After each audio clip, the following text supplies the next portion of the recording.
Kris, maybe just a quick thought on the overall sense of the group after last night, but coming into a new day today. Obviously, there's a disappointment.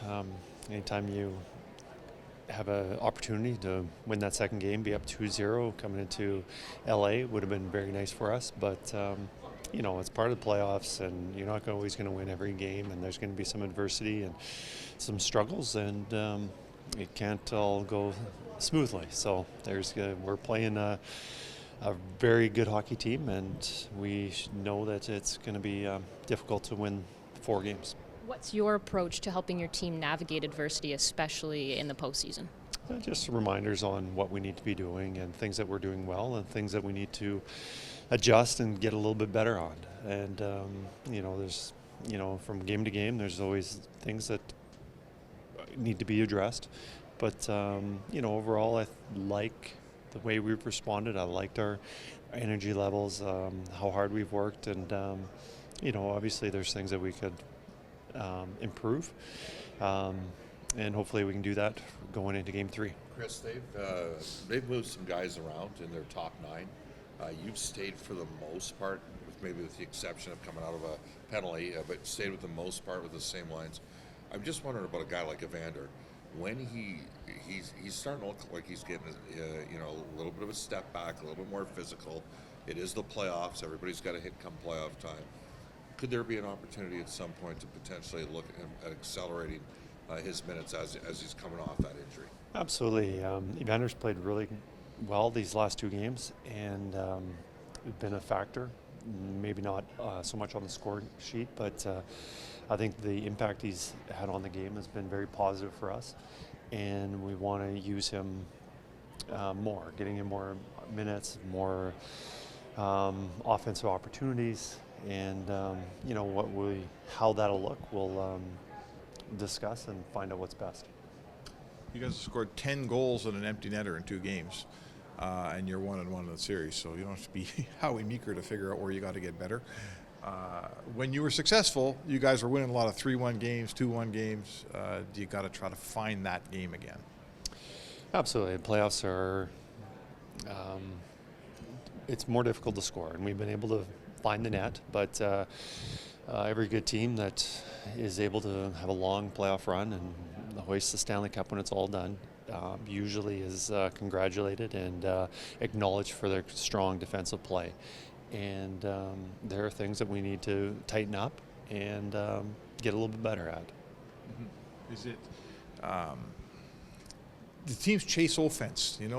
Your team's is such a good offensive team. Sometimes it gets caught chasing offense and forgets about its own end a little bit. Have we seen some of that? What do you think? No, I don't think so. I think all the guys have been pretty good, and there's been some mistakes whether it's been a turnover or, but not ignoring the details of defensive play. Yeah, there's been mistakes, but I don't think there's any mistakes on chasing goals. Your fourth line has really given you some support scoring even and been playing really well. Usually when you move guys in your lineup, you juggle around. You've been juggling that fourth line at the end of the season. Hard to break that lineup, I assume, the way they're going right now. How do you sort of deal with getting guys involved but not screwing up a good setup? Yeah, they've been playing really well, and I think whoever's been playing on that fourth line, they've worked hard and they've been a positive impact on the game. Maybe not scoring regularly, and that's pretty tough to do, but with their ice time, the majority of their ice time is dedicated to a lot of penalty kill time.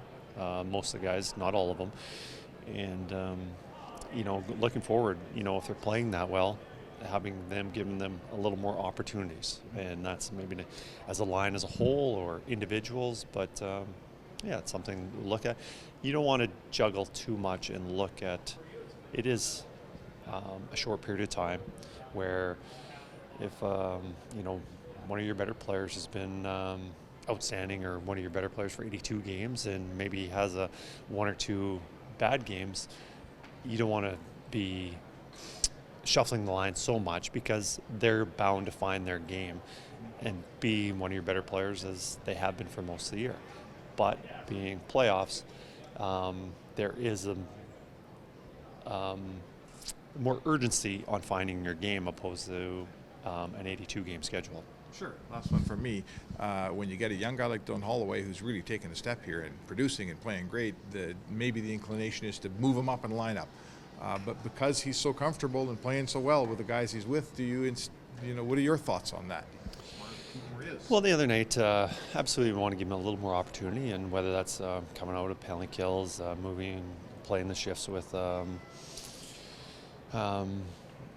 after the power play. He's not on the power play. He's coming out immediately after our power play. Our top guys have been out there, so he's usually out there with McLeod and Fogle.